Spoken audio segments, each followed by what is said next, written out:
Sveiki visi gimę po svarstyklių ženklu. Pažiūrėkime, kas laukia jūsų ateinančią savaitę. Tai yra nuo balandžio 14 iki 20 dienos. Savaitės perspektyvos, ko vengti ir patarimas jums. Savaitės perspektyvos svarstyklėm tiesiog bus puikus laikotarpis.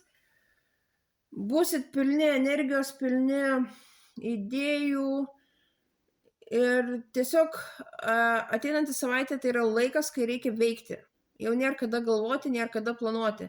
Imkitės veiksmų. Ko vengti? Kaip ir pirmą kortą sako veikite, tai ir sekantį kortą sako nemiegokit. Neužsistovėkit. Venkite nenoro veikti, noro ilsėtis, dabar ne poilsio metas.